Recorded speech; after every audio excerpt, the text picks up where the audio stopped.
എന്നാ വിശേഷമൊക്കെ സുഖമായിട്ടിരിക്കുന്നു. അപ്പോൾ ഇവിടെ ചൂടൊക്കെ മാറി ടെമ്പറേച്ചറൊക്കെ ഡൗണായി 5ഉം 10 ആയി തുടങ്ങി. ഭയങ്കര തണുപ്പായി തുടങ്ങി. പിന്നെ എന്താ ബെഡൊക്കെ ചൂടാക്കി തുടങ്ങി. ഇനി ഒരു 6 മാസം ഈ ഒരവസ്ഥയാണ്, ഒരു മരവിച്ച അവസ്ഥ. ഇന്ന് ഈശോയുടെ വചനം നമ്മളോട് സംസാരിക്കുന്ന യെശയ്യാവ് 40:31 യഹോവയെ കാത്തിരിക്കുന്നവൻ പുതിയ ശക്തിയെ പുതുക്കും.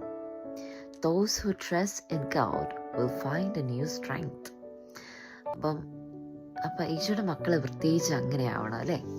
നമ്മൾ ഈശോയുടെ മക്കളാണ് എന്ന് നമുക്ക് എന്ത് ചെയ്യണം? നമ്മൾക്ക് അങ്ങനെ ചുമ്മാ ഒന്ന് പറഞ്ഞാൽ പോരാ. ആ ഒരു ശക്തിയും എനർജിയും ഊർജ്ജവും ഒക്കെ നമ്മൾ എന്ത് ചെയ്യണം?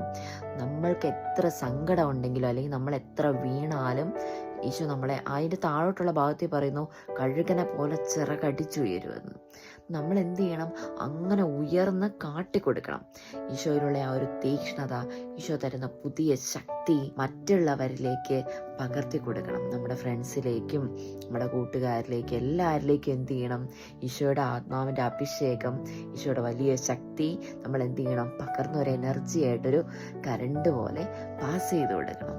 അപ്പോൾ ഈ വചനത്തിലൂടെ എല്ലാവരെയും ഈശോ അനുഗ്രഹിക്കട്ടെ. ഈശോയുടെ വലിയ ശക്തി നമ്മളിൽ നിറച്ച്, ഇടി മിന്നൽ പോലെ, മിന്നൽ പിളർപ്പ് പോലെ എന്നൊക്കെ പറയത്തില്ലേ, അതുപോലെ ഈശോയുടെ ശക്തി നമ്മളിലേക്ക് നിറച്ച് ഈശോ നമ്മളെ വചനത്തിലൂടെ അനുഗ്രഹിക്കട്ടെ. അപ്പോൾ കൂട്ടുകാരി ഇപ്പോൾ പോകുന്നു, പിന്നെ കാണാം. ബായ്.